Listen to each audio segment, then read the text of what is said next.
Buen día, hermanos. El Señor nos quiera bendecir en esta mañana, como está haciéndolo, seguir bendiciéndonos. Los invito a abrir nuestra lectura en el libro de los Hechos, capítulo 11.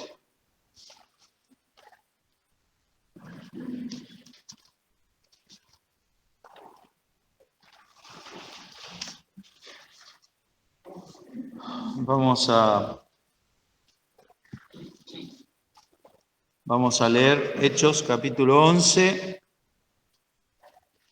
Vamos a leer desde el 12, que ha sido la meditación del domingo pasado, para darle una continuidad al tema. Hechos 11, 12, dice el apóstol Pedro: y el Espíritu me dijo que fuese con ellos sin dudar, y vinieron también conmigo estos 6 hermanos, y entramos en casa de un varón, que recordamos entre paréntesis, llamaba Cornelio, que era italiano, romano, soldado, el cual nos contó cómo había visto un ángel en su casa, que se paró y le dijo: envía a Jope y haz venir a un Simón, que tiene por sobrenombre Pedro, el cual te hablará palabras por las cuales serás salvo tú y toda tu casa. Y como comencé a hablar, cayó el Espíritu Santo sobre ellos también, como sobre nosotros al principio. Entonces me acordé del dicho del Señor, como dijo: Juan ciertamente bautizó en agua, mas vosotros seréis bautizados en Espíritu Santo. Así que si Dios les dio el mismo don, también como a nosotros que hemos creído en el Señor Jesucristo, ¿quién era yo que pudiese estorbar a Dios? Entonces, oídas estas cosas, callaron y glorificaron a Dios, diciendo: de manera que también a los gentiles ha dado Dios arrepentimiento para vida.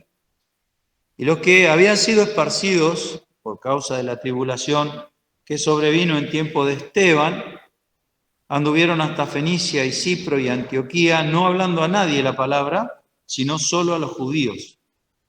Y de ellos había unos varones ciprios y cirenenses, los cuales, como entraron en Antioquía, hablaron a los griegos, anunciando el evangelio del Señor Jesús. Y la mano del Señor era con ellos, y creyendo, gran número se convirtió al Señor. Y llegó la fama de estas cosas a oídos de la iglesia que estaba en Jerusalén, y enviaron a Bernabé que fuese hasta Antioquía, el cual, como llegó y vio la gracia de Dios, regocijóse y exhortó a todos que permaneciesen en el propósito del corazón en el Señor, porque era varón bueno y lleno de Espíritu Santo y de fe, y mucha compañía fue agregada al Señor. Después partió Bernabé a Tarso a buscar a Saulo, y hallado le trajo a Antioquía, y conversaron todo un año allí con la iglesia, y enseñaron a mucha gente, y los discípulos fueron llamados cristianos primeramente en Antioquía. Y en aquellos días descendieron de Jerusalén profetas a Antioquía, y levantándose uno de ellos, llamado Agabo, daba a entender por espíritu que había de haber una grande hambre en toda la tierra habitada, la cual hubo en tiempo de Claudio. Entonces los discípulos, cada uno conforme a lo que tenía, determinaron enviar subsidio a los hermanos que habitaban en Judea, lo cual asimismo hicieron, enviándolo a los ancianos por mano de Bernabé y Saulo. Y vamos a buscar también, hermanos, Mateo 28, 19, sin perder este pasaje. Mateo 28, 19.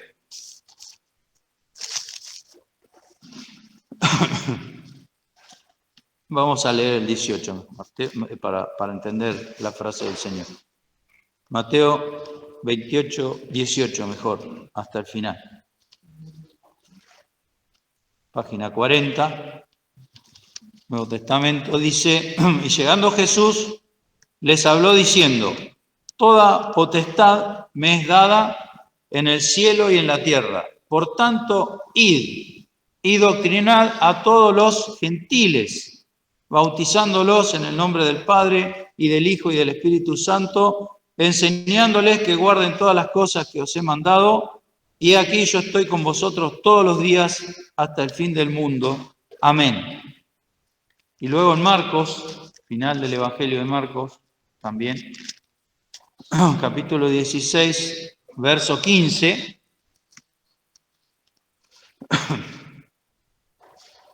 y les dijo: id por todo el mundo, predicad el Evangelio a toda criatura. El que creyere y fuere bautizado será salvo, mas el que no creyere será condenado. Y volvamos ahora al libro de los Hechos, capítulo 11, que es este libro de los Hechos, como ha dicho el pastor, vamos a repasarlo una y otra vez, porque realmente cada pasaje, cada historia es muy rica en enseñanza y de mucha bendición. Y es muy lindo leer el libro de los Hechos, porque nos damos cuenta cómo eran los creyentes, tenían el privilegio de tener a los apóstoles entre ellos, pero también nos forma, nos enseña cómo debe ser la iglesia y cómo, para que la iglesia sea, como hemos dicho en otra reunión, para que la iglesia sea como la del libro de los Hechos, nuestra iglesia, nosotros tenemos que ser como los creyentes del libro de los Hechos.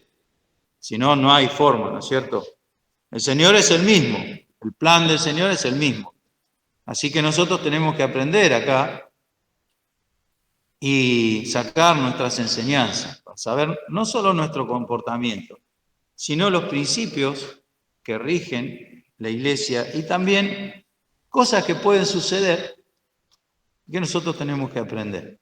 En este pasaje que hemos leído, del capítulo 11, hemos mencionado el domingo pasado el verso 14, que dice: el cual te hablará palabras por las cuales serás salvo tú y toda tu casa. Y luego en el 18 dice: de manera que también a los gentiles ha dado Dios arrepentimiento para vida. Pensemos en lo que es el Evangelio, que creemos, que profesamos y que predicamos. ¿Qué es el Evangelio? Son palabras, pero son palabras por las cuales somos salvos. Básicamente el Evangelio es eso, son palabras, es hablar. Pero como bien dice el apóstol Pablo a los Corintios, el reino de Dios no consiste en palabras, sino en virtud. O sea, hay un poder detrás de las palabras, no son cualquier palabra. A veces vemos como muchos predicadores de estos tiempos hacen uso de la autoayuda, que es, digamos, una manera de vivir que tiene la gente, necesaria ciertamente, sobre todo para aquellos que no conocen a Cristo, porque este mundo es tan, ¿cómo decirlo?, tan traumático, que hay muchos enfermos interiormente en esta época y requiere de algo para poder sobrevivir. Pero eso no es el Evangelio, eso es la ayuda humana, hasta donde la ayuda del hombre puede dar. Y no, ojo, no digo que esté mal, entiéndanme, sino que no es el Evangelio eso. El Evangelio son palabras por las cuales podemos ser salvos nosotros y los que nos rodean. Y comienza el Evangelio con un arrepentimiento saludable para vida. A veces el diablo hace que la gente se arrepienta. Judas se arrepintió, pero no fue para vida, al contrario, fue para muerte y perdición. Se fue a su lugar, decía el apóstol Pedro. No todos los arrepentimientos son para vida. Solo el arrepentimiento que produce el Espíritu Santo por la palabra del Evangelio es para vida. Es un arrepentimiento saludable. Un arrepentimiento que no solo es arrepentimiento, sino también es la solución. Porque ¿de qué me serviría arrepentirme si eso quedase ahí? Viviría una vida de tristeza y amargura. Pero el arrepentimiento, que es según Dios, obra vida, porque hay alguien que resuelve el problema del pecado por el cual yo me estoy arrepintiendo. Y ese alguien es Jesucristo. Ese es el Evangelio. No es una palabra para que yo con mis propias fuerzas pueda seguir. Eso sería la autoayuda. No es esa palabra. Y no es una palabra que me hace arrepentir y me condena. Y esto es muy importante. Yo siempre lo digo, y discúlpeme, lo voy a repetir nuevamente. A veces, tanto la gente que no cree como los creyentes caemos en pecado. Es así. Cualquiera que diga que no es así, lea la Biblia y se va a dar cuenta que sí, que los creyentes podemos caer en pecado. Por más que seamos salvados, que eso no se pierde, y por más que tengamos el Espíritu Santo, que por eso somos salvados, igual los creyentes podemos caer. Y además de leer la Biblia, revise su propia experiencia y se va a dar cuenta cada uno de nosotros. Podemos dar testimonio de que esto es así. Podemos caer. Cuando caemos, Dios no quiere que caigamos, pero cuando caemos, aparece, es pecado, como dice la hermana, pero aparece entonces, antes o después, aparece tarde o temprano, como decimos, el arrepentimiento. En un momento entendemos que hicimos mal, o que estamos haciendo mal, que estamos persistiendo en hacer algo malo. Y entonces viene el arrepentimiento. Pero hay dos arrepentimientos. Uno es el arrepentimiento que produce el diablo. El diablo te carga la conciencia con lo que hiciste. Te acusa, porque para eso te hace caer, para acusarte. El diablo tienta para que caigamos, para acusar y destruir, porque no te da solución. Vos ya caíste, no hay vuelta atrás con vos. Ya está. Ese es el diablo. Es como le decían a David, dicen uno de los salmos, no hay para él salud en Dios. Vos no te podés salvar, ya caíste, ya está enterrado, ya está. Ese es el diablo. Eso es lo que hizo con Judas. Judas no creyó en el Señor Jesucristo y el diablo, que lo usó para sus fines malignos, luego lo descartó, porque así hace el diablo. Luego que lo descartó, Judas dijo, he pecado entregando la sangre inocente. Arrepentimiento y, podríamos decir, confesión, sin fe en Cristo. Fue y se ahorcó. Y se quebró en dos y ya sabemos. Ahí quedó, en el campo de sangre, en el basurero. El arrepentimiento que es según Dios. Y a veces la gente que no conoce el Evangelio piensa y confunde el arrepentimiento que provoca el diablo con el arrepentimiento que provoca el Espíritu Santo. Y lo confunde y no lo puede distinguir. Y dice, el Evangelio es pura acusación. No, señor, eso es mentira, también del diablo. El Evangelio es entender que estoy haciendo mal. El Espíritu Santo me lo dice que estoy haciendo mal, pero no me deja ahí. Me dice, estás haciendo mal, pero hay salvación en Cristo. Entonces siempre tenemos que tener cuidado, por eso es tan precioso este pasaje. Te hablará palabras que te van a dar arrepentimiento para vida y por esas palabras vas a poder ser salvo tú y toda tu casa. Así, esa fue el mensaje, la palabra que le dio el ángel a Cornelio. Ahora, qué notable, el ángel conoce el Evangelio, obvio que sí. Sin embargo, el que tenía que hablarle era Pedro, porque la iglesia tiene la misión de predicar el Evangelio, no los ángeles. No los ángeles. Nosotros somos los que tenemos el encargo de predicar el Evangelio. Tengamos cuidado, hermanos, con el Evangelio que predicamos.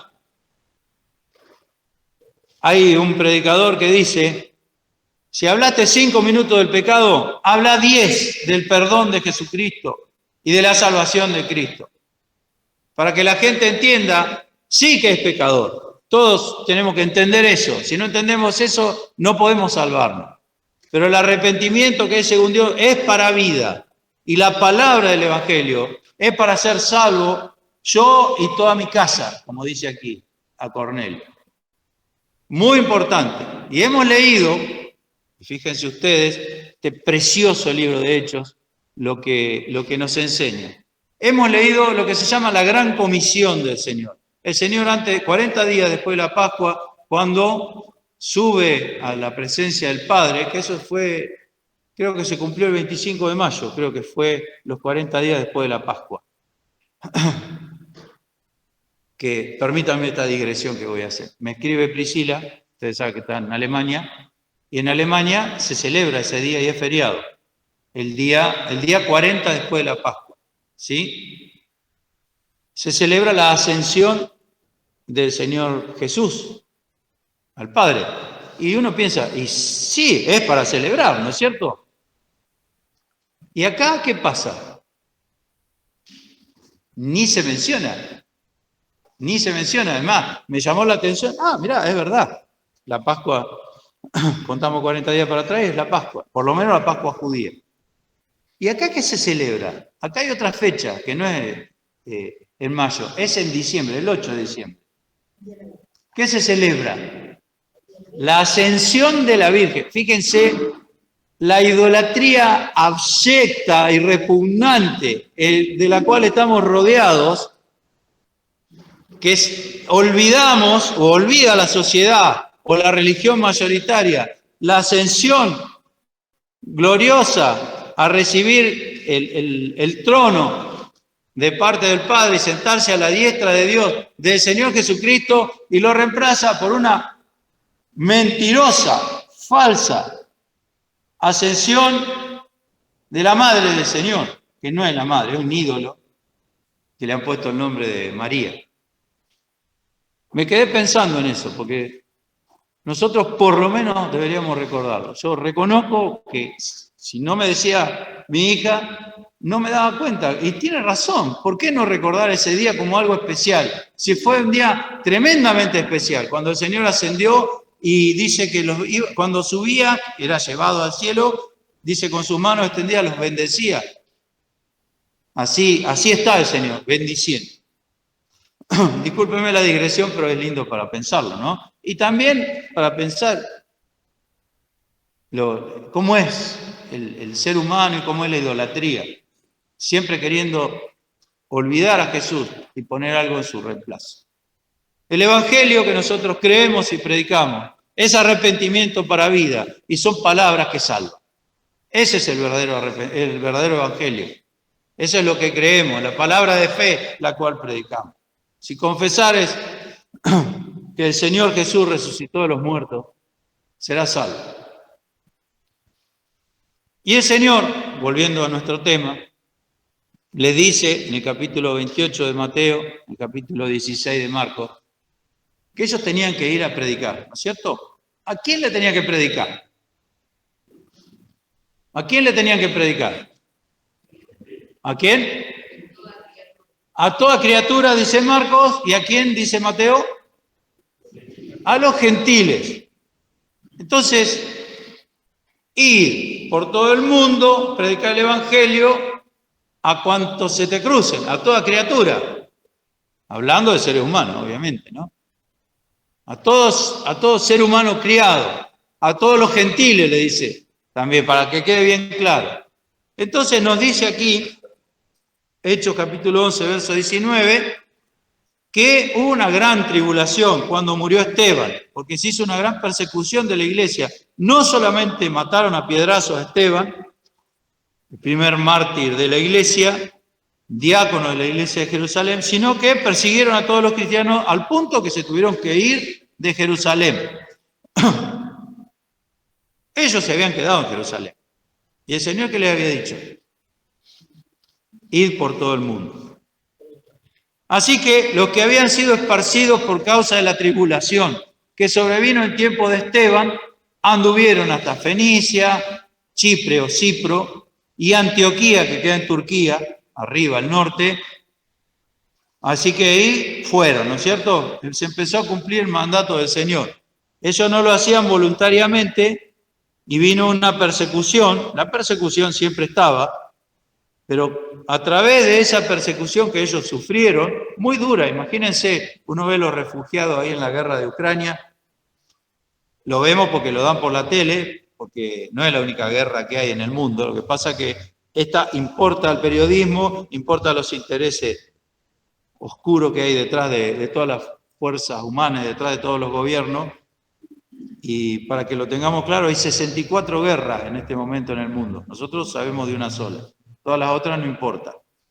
Y las masacres y los refugiados vienen de todos lados. Pero estos, como son rubiecitos y de ojos celestes, parece que sufren más que los africanos y los asiáticos que son perseguidos. Así es el mundo que gracias a Dios el Señor va a venir y va a poner en orden en un momento. Esperamos con ansiedad. Pero uno ve cómo sufre la gente cuando tiene que irse de su lugar, pierde todo y se va. En la carta que le manda el apóstol Pablo y Lucas a los hebreos, a estos que habían sido esparcidos, también Pedro habla de los esparcidos, dice una frase que ustedes recordarán: el robo de vuestros bienes padecisteis con gozo. Ahí tenemos de qué se trataba este esparcimiento y esta persecución. Pero, como bien dice el Salmo, irá andando y llorando el que lleva la preciosa simiente, pero volverá a venir con regocijo, trayendo sus gavillas. Es decir, que esta persecución tremenda, porque mataron a un creyente de la iglesia, se tuvieron que ir, les robaron las cosas, el robo de vuestros bienes, ellos se fueron y fueron esparcidos, llegaron hasta Turquía, a Chipre, ahí que es una isla, etc. Fueron y iban predicando el Evangelio. Pero dice, fíjense cómo, porque esto nos enseña a nosotros. El Señor le dijo: id por todo el mundo, predicar el Evangelio. En un lado dice a todos los gentiles, en otro dice a toda criatura. Acá no movían, entonces vino una persecución y empezaron a esparcirse, a ir por todo el mundo. Pero dice, no hablando a nadie la palabra, sino solo a los judíos. O sea, no, los gentiles no. A Pedro el Señor le tuvo que dar una visión 3 veces para que entendiera que lo que Dios limpió no se lo puede llamar inmundo, como veíamos el domingo pasado. Aquí esta gente que fue esparcida antes que sucediera lo de Pedro, no hablaban a nadie la palabra, sino solo a los judíos. Y de ellos había unos varones ciprios o chipriotas, como le decimos ahora, y sirenenses. Cirene queda en África. Eran judíos, los cuales, como entraron en Antioquía, hablaron a los griegos, no a los griegos como entendemos nosotros, sino a los judíos helénicos. Siempre eran los judíos que ellos hablaban. Así que se conformó en Antioquía una iglesia judía nuevamente. Algunos intérpretes dicen que estos griegos eran griegos, literalmente. Pero nos está diciendo aquí la palabra que le hablaron solo a los judíos. Y de los cuales se les llamaba griegos o helénicos a los judíos que habían absorbido la cultura griega, que no eran ortodoxos, vamos a decir, o tradicionales. Por eso le decían griegos, tenían otra visión, digamos. Y los fariseos, por supuesto, los despreciaban. Como era costumbre de ellos despreciar a todo el mundo, lo despreciaban porque era como que estaban mezclados, ¿no? De ellos había varones ciprios y sirenenses, los cuales, como entraron en Antioquía, hablaron a los griegos anunciando el Evangelio del Señor Jesús. No obstante que no estaban cumpliendo 100% con lo que les había mandado el Señor, dice, la mano del Señor era con ellos, y creyendo gran número, se convirtió al Señor. Y llegó la fama de estas cosas a oídos de la iglesia que estaba en Jerusalén, y enviaron a Bernabé que fuese a Antioquía, el cual, como llegó y vio la gracia de Dios, es decir, a los hermanos, a los creyentes, a los convertidos, regocijóse y exhortó a todos a que permaneciesen en el propósito del corazón del Señor. Mire lo que dice el Espíritu Santo de Bernabé. Porque era varón bueno y lleno de Espíritu Santo y de fe, y mucha compañía fue agregada al Señor. Entonces, aquí vamos viendo cómo el Señor va, en cierta manera, obligando a los creyentes, a su iglesia, a cumplir con el mandato que Él les dio. Y tenemos varias reflexiones que hacer al respecto. Primeramente, que tenemos que sacar enseñanzas para nosotros. Primeramente, el Señor, podríamos decir, respeta y también podríamos decir soporta nuestro proceso de entendimiento. Estos creyentes no habían entendido y no estaban obedeciendo lo que el Señor había dicho a los apóstoles. No lo habían entendido y no lo estaban obedeciendo, las dos cosas. Y el Señor, con paciencia y guiando los hechos externos, hace que ellos lleguen al cumplimiento de su mandato. Entonces, por un lado vemos la paciencia del Señor hasta que nosotros llegamos a aprender y a cumplir con lo que Él dice. Por eso es muy nocivo para la iglesia pensar que esto ya está todo terminado, ya no hay más nada que decir, ya listo. Es como a veces decimos, tenemos la sana doctrina, listo. No es así. Los creyentes estamos en proceso, siempre. Y el Señor tiene paciencia y misericordia, por eso decía el profeta en la antigüedad, las misericordias de Dios son nuevas cada mañana, es por su misericordia que no somos consumidos, porque aquí tenemos una gran multitud de creyentes judíos que eran incapaces de entender que le tenían que hablar a todo el mundo, no solo a los judíos. Y se iban formando iglesias y eran judías, y al apóstol principal, primeramente Pedro, dice, cuando lo nombra la lista de los apóstoles, el apóstol al cual el Señor le dio las llaves del reino, como decíamos el domingo pasado, le tiene que dar una visión 3 veces para que entienda, y él mismo lo da como testimonio. Dice, ahora entiendo que Dios no hace acepción de personas.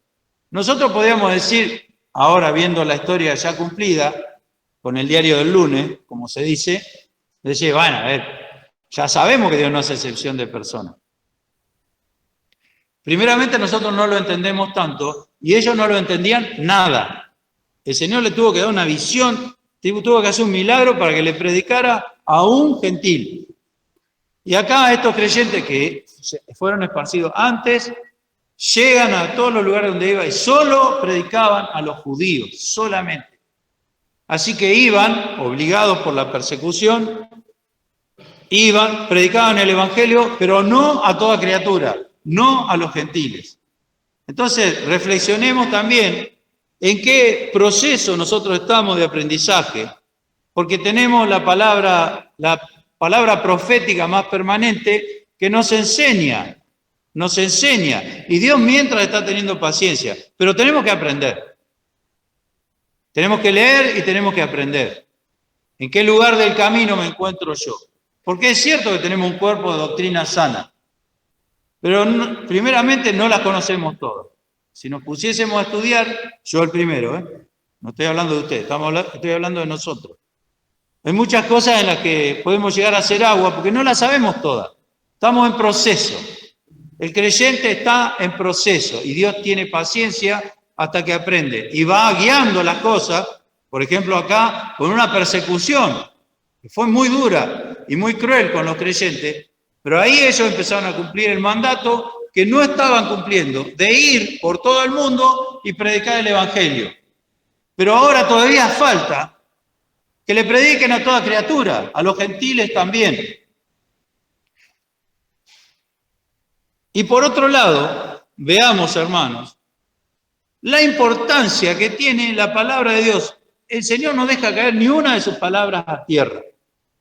Yo recordaba cuando leía esto, cuando el profeta Samuel le habla a Saúl y le da una serie de mandatos y dice, al final de la frase, en donde dice, ahora vas a salir, el Espíritu Santo te va a tomar, le da una serie de mensajes, dice, y espérame hasta que yo llegue para ofrecer un sacrificio.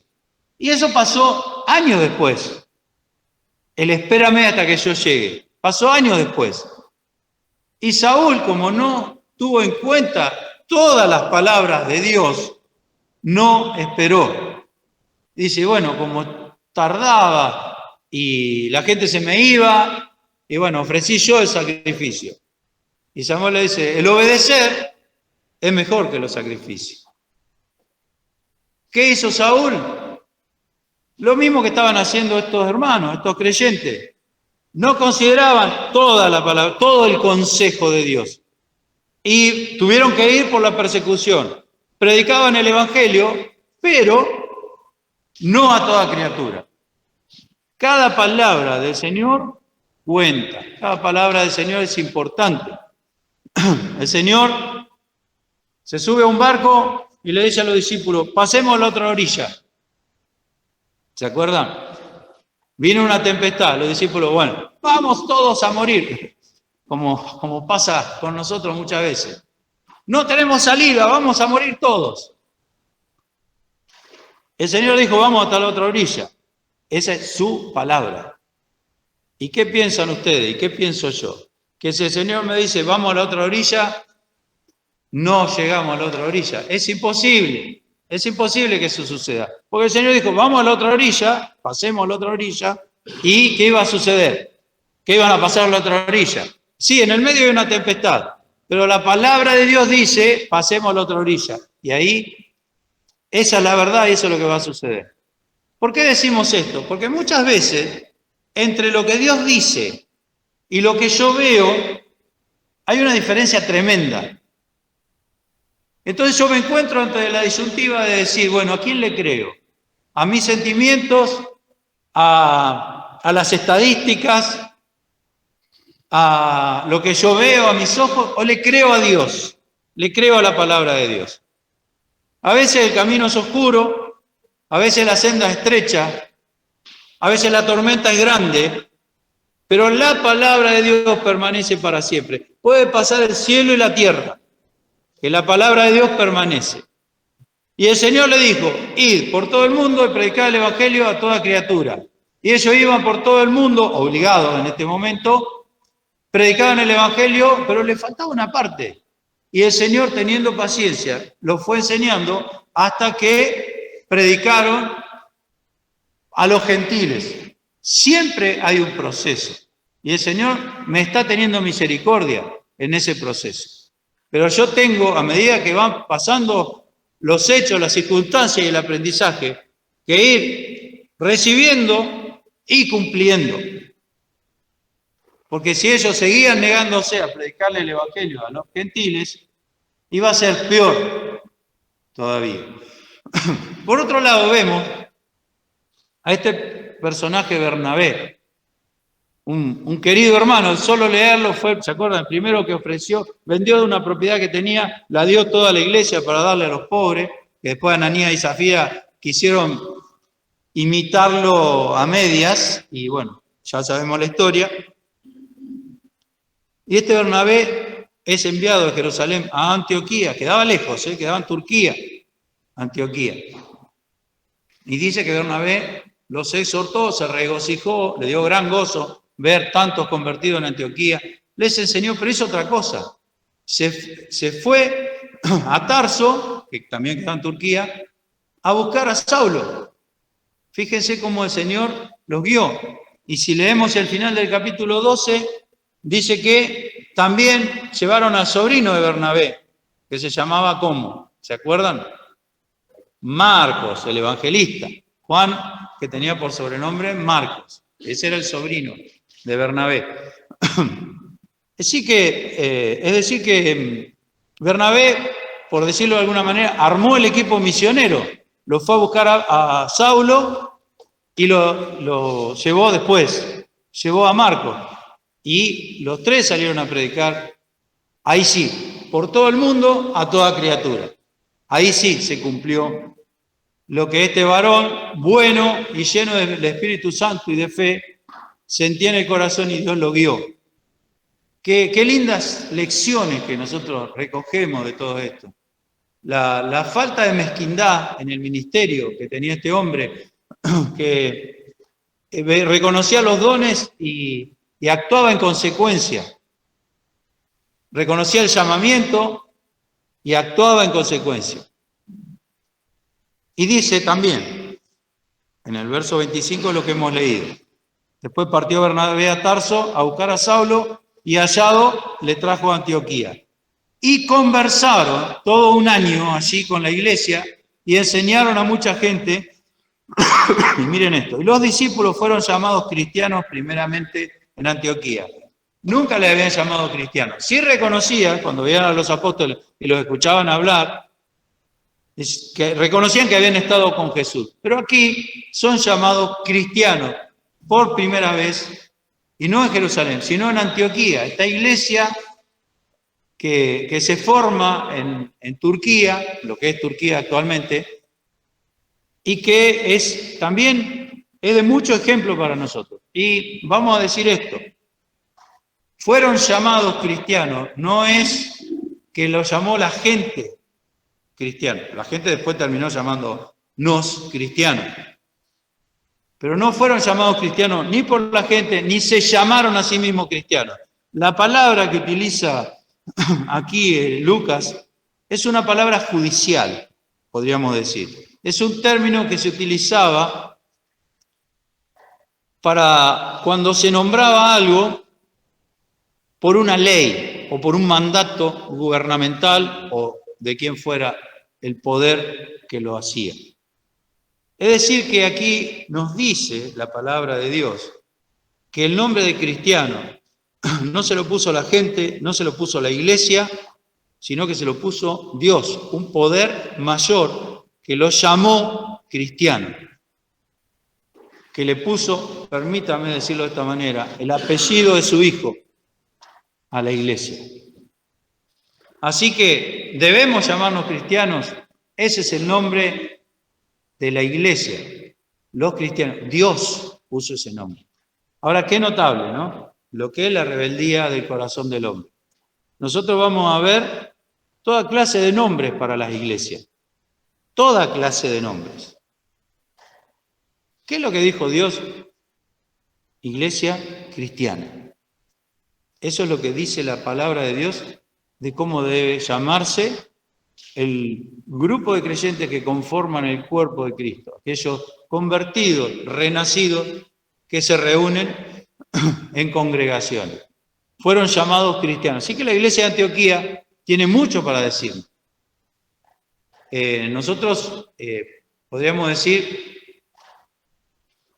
hablamos mucho en contra del denominacionalismo, que lo que hace es segmentar a las iglesias.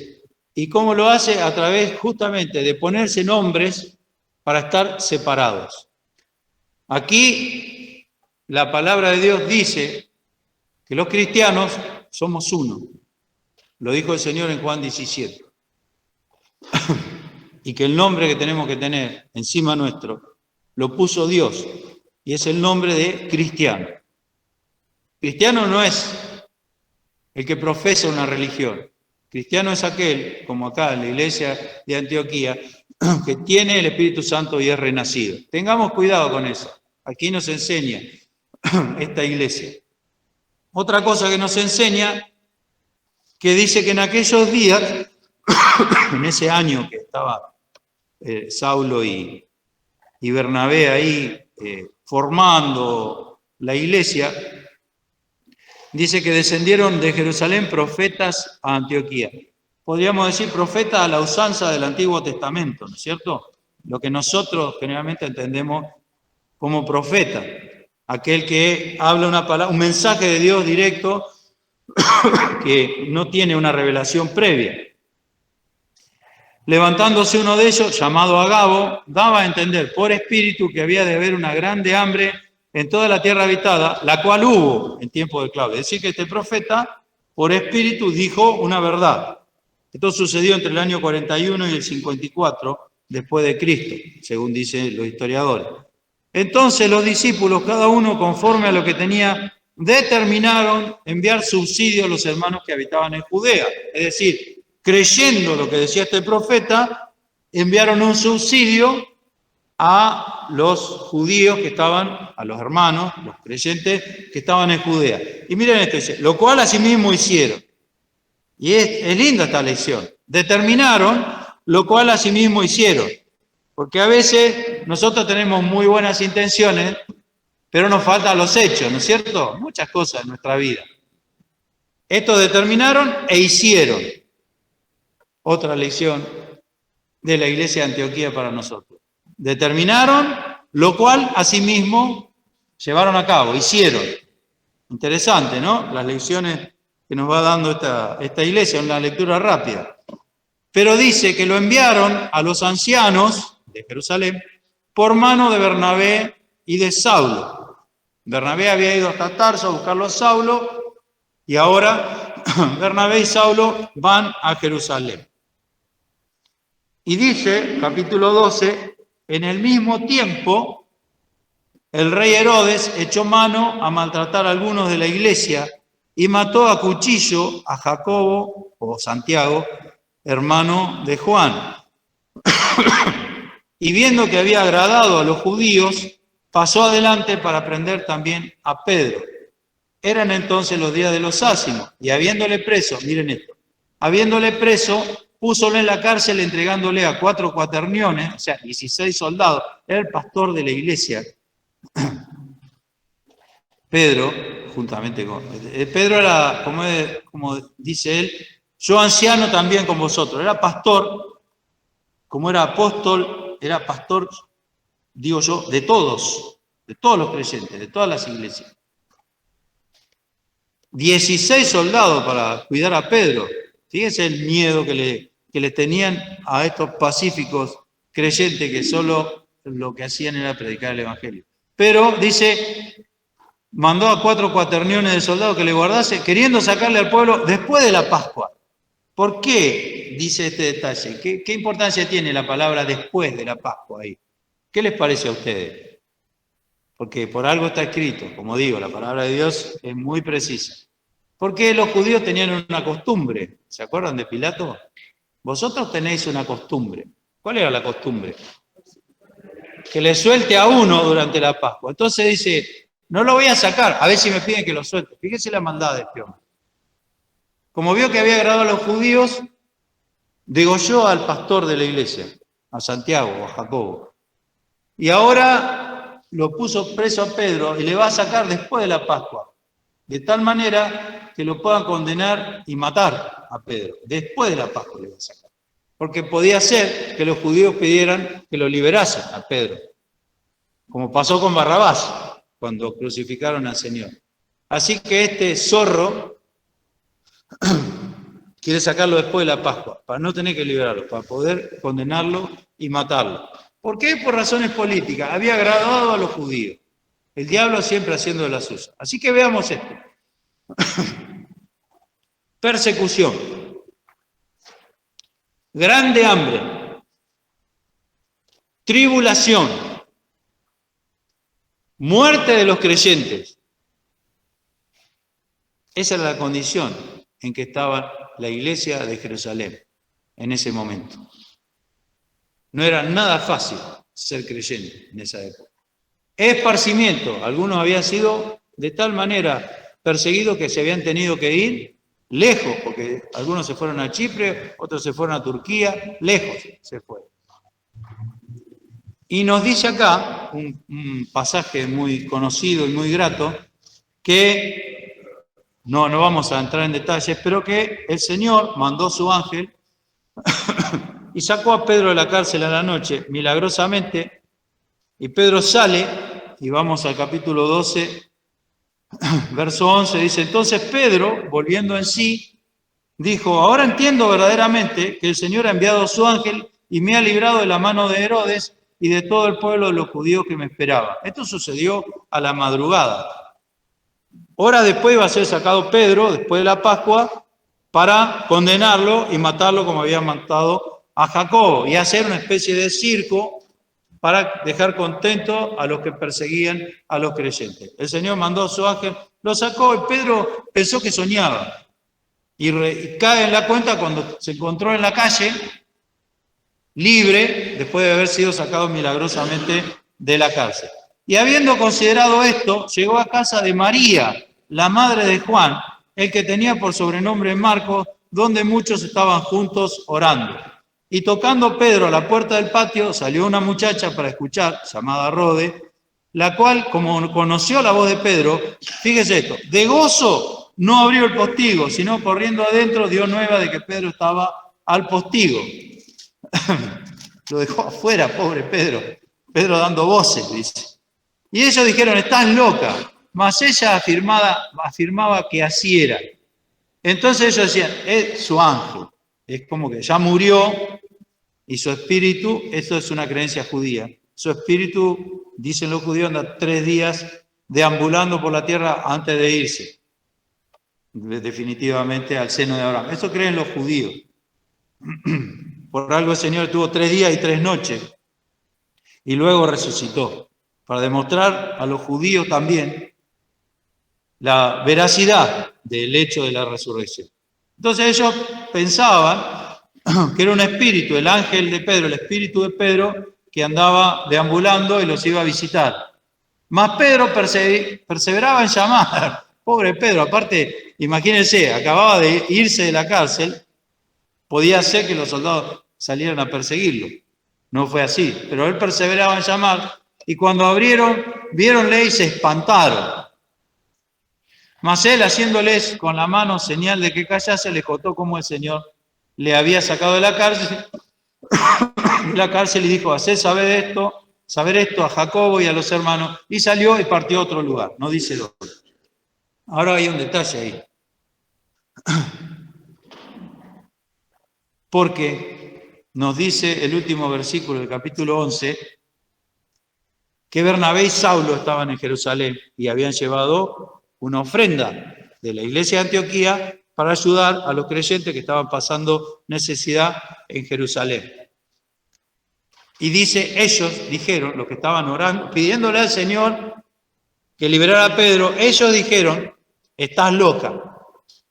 Y me preguntaba yo cuando leía estas cosas, si Pablo y Bernabé habrán sido participantes de esa frase, porque dice, ellos no creían que Pedro podía haber sido salvado. Entendamos esto, acababan de matar al pastor de la iglesia, o sea que era muy posible que lo mataran a Pedro. No es que vamos a condenar a estos hermanos por su incredulidad, sino que, como dije hace un rato, las estadísticas indicaban que Pedro también había de morir. Acababa de morir Santiago, degollado por mano de Herodes.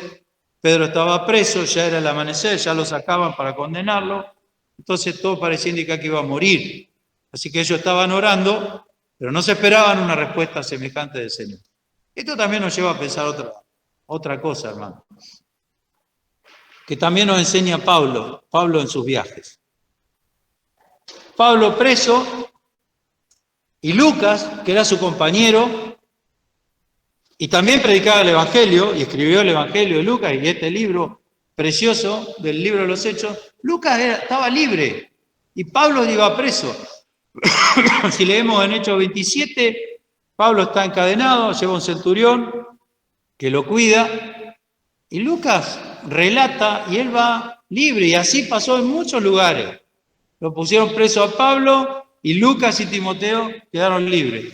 Lo mataron a Santiago, a Jacobo, y Pedro fue salvado milagrosamente de la cárcel. La única frase que se me ocurre para entender estas cosas es que los caminos del Señor son inescrutables, y Él sabe todas las cosas. Por eso, queridos hermanos, a veces nos ponemos a mirar al otro, ¿por qué él sí y yo no? ¿No? Nos pasa eso. Pero cada uno de nosotros tiene un camino. Y hay diferentes coronas para los diferentes caminos. Cada camino que nos traza el Señor, piensen en esto, queridos hermanos, cada camino que nos traza el Señor a cada uno de nosotros tiene una corona al final. A veces hay hermanos que viven mucho tiempo y llegan hasta el final de sus vidas con su mente clara, sirviendo al Señor y mueren en paz. Otros hermanos mueren jóvenes de enfermedades, otros hermanos mueren por persecución y los matan. Otros hermanos tienen una larga enfermedad que la padecen hasta que se mueren. Y uno que solamente ve lo que se ve, que no ve más allá de los ojos, pregunta, ¿por qué, Señor? ¿Por qué pasan estas cosas? Pero no se olviden, hermano, que el final de cada camino que nosotros recorremos, que trazó el Señor, hay una corona esperándonos. Ya lo he dicho otras veces, a mí me sorprendió, me costó entender por qué nuestra hermana Marta, mi suegra, pasó tantos meses de agonía hasta que murió. Hubo un momento, les digo, que uno entraba a la habitación y era un cadáver lo que había arriba de la cama. Y yo me quedaba un ratito mirando a ver si respiraba, porque parecía muerta. Doloroso, más cuando se trata de un ser querido. ¿Por qué, Señor, permitiste eso? Contrariamente, su esposo había muerto de repente, de un ataque. Yo recuerdo, tomamos unos mates con Manuel. Bueno, Manuel, nos vemos mañana, hasta mañana. Chao, chao, chicos, hasta mañana. Esa fue la última conversación que tuve. Al otro día estaba muerto. Uno dice, ¿por qué, Señor? Y no le sigo contando de mi hermano y de tantas cosas que uno ve alrededor, de madres que entierran a sus hijos, de creyentes que, discúlpeme, voy a seguir hablando de mi familia, que están mal de la cabeza y duran años hasta que mueren. Y no entienden, no. ¿Por qué, Señor? Al final de cada camino hay una corona esperando. El Señor promete a los que son martirizados, te daré la corona de la vida. Pero también promete a los que sufren la tentación que le va a dar la corona de la vida, la misma que le va a dar a los mártires, que mueren violentamente por el Señor. Y en Hechos, capítulo 11, dice que algunos como Isaías, por ejemplo, fueron aserrados. ¿Sabe lo que es ser aserrado? Te cortan con un serrucho.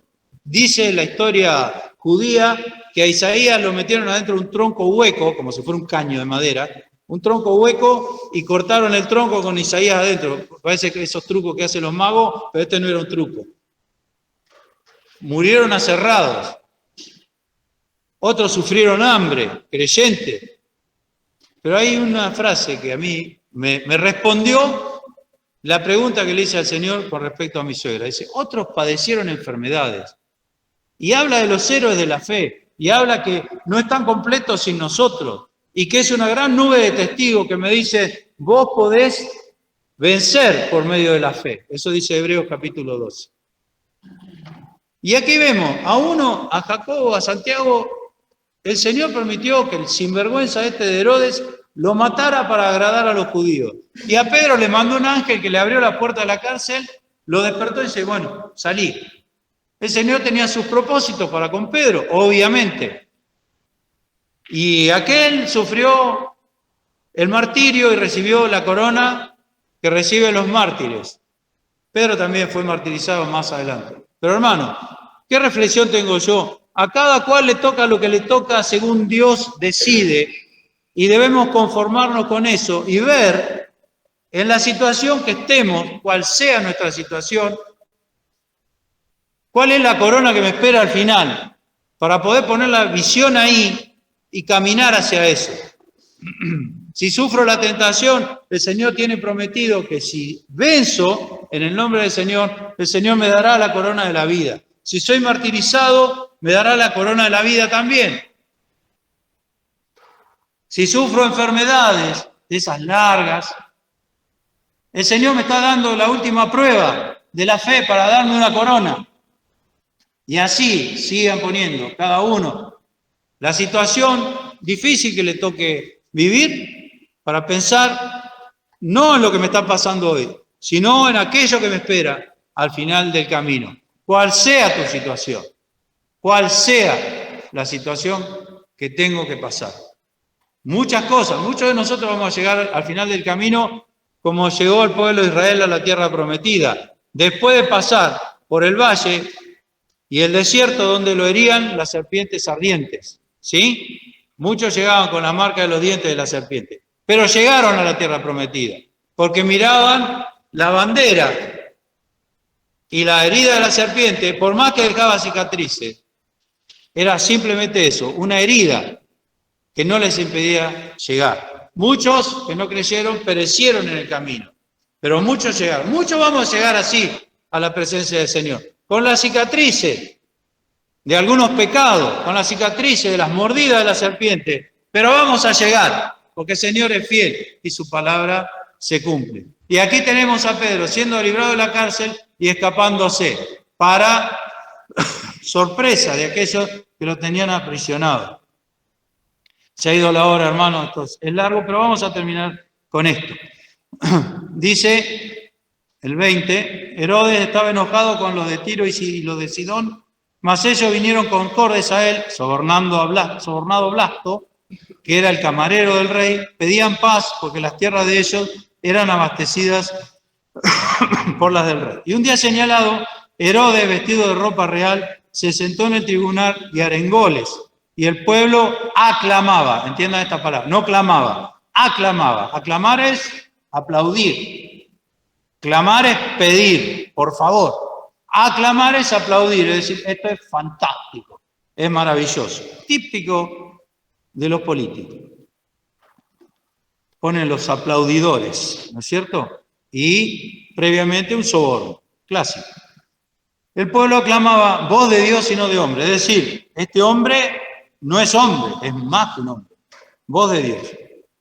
Aquel que había matado al pastor de la iglesia de Jerusalén. Luego el ángel del... Me encanta esto. Luego el ángel del Señor lo hirió, por cuanto no dio la gloria a Dios y expiró comido de gusanos.